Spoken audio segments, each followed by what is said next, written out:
Ya, seperti yang kita tahu nih, Poco seri M biasanya adalah Redmi yang didaur ulang ya. Kali ini kita ada Poco M7 nih, yang kalau kita lihat dari speknya, ngingetin gua sama Redmi 15.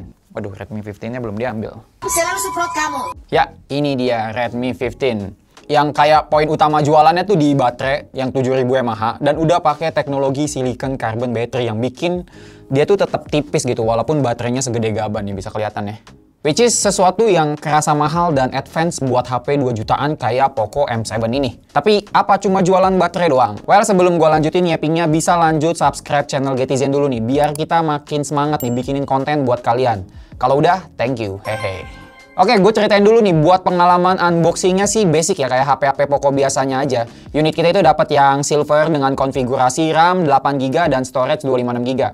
Spesifikasi yang di-highlight kelihatan di boxnya nih, kayak baterainya yang 7000 mAh, layar 6,9 inci Full HD+, Snapdragon sejuta umat yaitu 685 dan 50 megapiksel dual kamera yang bakalan kita tes nanti.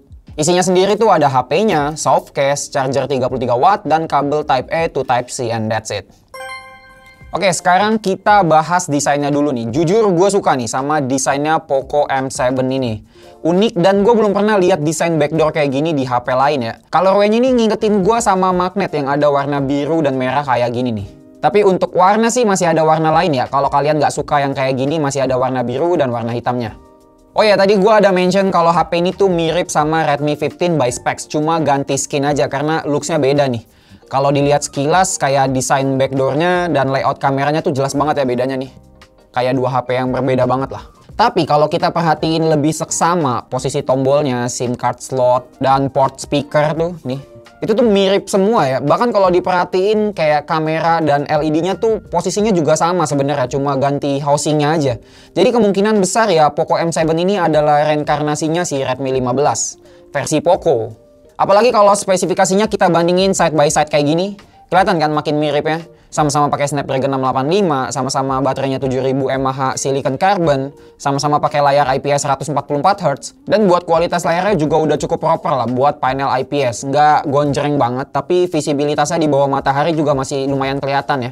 Sayangnya refresh rate-nya cuma jalan di 120Hz aja nih. Tuh dia di UI-nya cuma jalan di 120Hz saja. Walaupun kayak dia tuh baru bisa jalan 144Hz tuh di aplikasi-aplikasi tertentu, kayak di messaging nih bisa nih setahu gua. Tuh bisa 144Hz.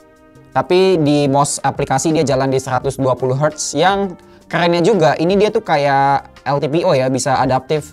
Dia bisa turun sampai 48 kalau diem kayak gini nih. Kalau dijalanin dia di 120Hz. Tapi untuk di mata orang kebanyakan sih 120Hz dan 144Hz nggak terlalu kelihatan ke notice ya perbedaannya. Oke, kita lanjut ke benchmark sintetisnya dulu. Dan karena ini HP yang kayaknya sih emang ngejar ke daya tahan HP-nya, daya tahan baterainya buat dipakai berlama-lama, bukan yang ngejar performa. Skor Antutunya tuh di V11-nya tuh di 490 ribuan.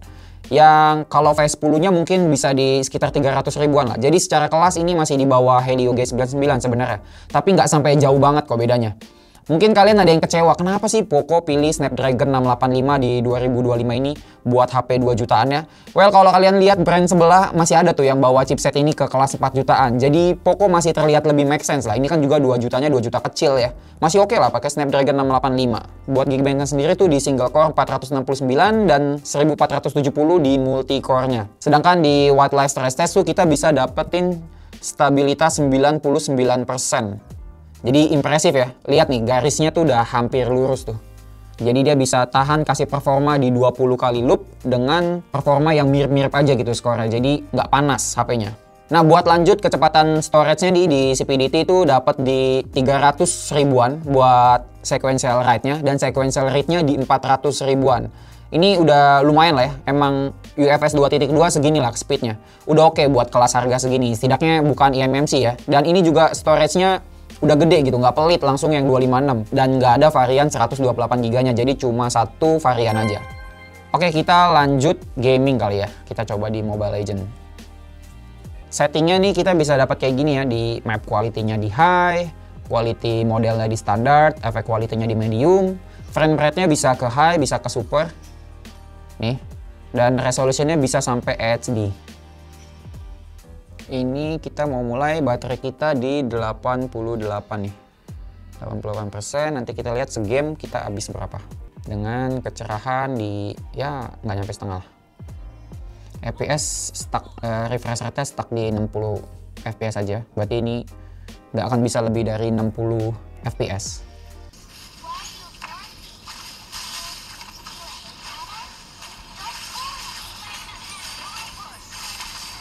Ya, game 12 menit ya tadi. Buat game 12 menit main Mobile Legends kita cuma habisin 2%. Gila sih ini iritnya. Ini sih bisa seirit ini kombinasi antara chipset yang emang nggak kencang-kencang amat tapi udah cukup stabil, tapi baterainya segede gaban. Jadi ngasih performa buat keiritan baterai yang gila. Oh ya, ada satu hal lagi nih yang missing di HP ini. HP ini tuh nggak ada gyro ya, nggak ada gyro hardware. Jadi buat PUBG player yang biasa buat ngegerakin aim gyro itu nggak bisa. Emang ini standarnya bukan HP gaming sih memang. Di PUBG Mobile dia gyroskopnya nggak bisa tuh ya. Oke, sekarang kita bahas kameranya. Jadi HP ini punya konfigurasi dual kamera nih. Dia tuh punya setup dual kamera. Yang kamera utamanya itu 50 megapiksel yang pakai kamera dari OmniVision. Nah, buat kualitas fotonya nih, gue juga udah ngambil beberapa gambar kemarin. Hasilnya tuh emang dia kelihatan lebih warm ya. Dia karakter warnanya khas-khas Poco, udah warm. Tapi udah bisa kasih detail yang bagus. Ini tuh udah lumayan rapi lah detailnya.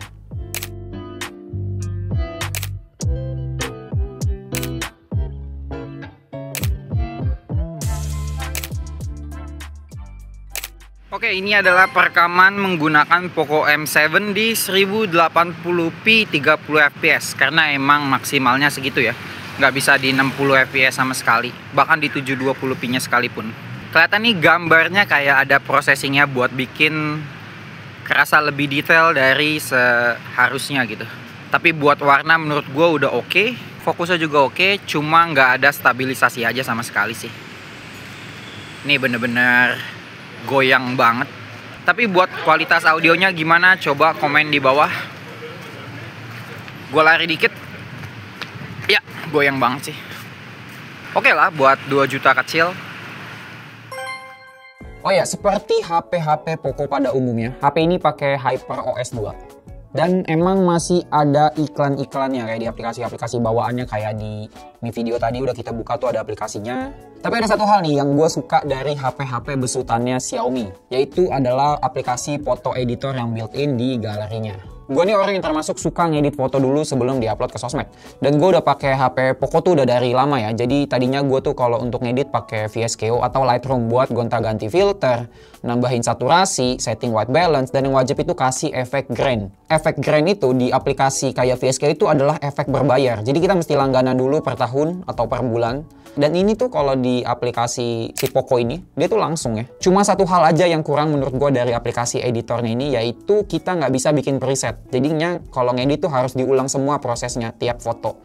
Oke, itu aja sih buat UI dan softwarenya. Sekarang gue mau bahas extra featuresnya. HP ini punya beberapa extra features yang belum gue sebutin nih dari tadi. Kayak baterainya yang bisa dipakai buat nge-charge device lain dengan speed di 18 watt. Jadi cocok nih buat yang kepepet mau nge-charge TWS misalnya. Walaupun logikanya kalau mau nge-charge kayak gini tuh kita mesti pakai kabel Type-C to Type-C. Dan sayangnya kita cuma dapat kabel A to C aja nih. Jadi kita mesti beli sendiri kabel Type-C to Type-C-nya buat nge-charge device lain. Sisanya HP ini punya sertifikasi IP64 dan NFC juga. Jadi buat hal-hal esensial udah aman lah, cuma kurangnya gyro aja tadi. Oke, sekarang kita bahas harganya dulu nih. Jadi HP ini tuh udah dirilis resmi ya sama Poco kemarin di harga 2.199.000 buat satu varian aja yang 8256. Lebih murah 100.000 dari Redmi 15 yang tadi udah kita bahas juga, yang 8256 itu dia di 2.300.000. Jadi buat kalian yang emang nyari HP yang baterainya gede, layarnya gede, desainnya unik, dan bisa jadi power bank buat ngecas device lain,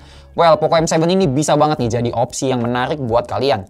Tapi kalau kalian ada budget lebih, 300 ribuan, gue rasa bisa nih considering abangnya si M7 Pro yang udah dirilis lebih dulu, yang juga masuk akal banget speknya. Kalian bisa dapetin layar AMOLED dan chipset yang lebih kenceng dikit.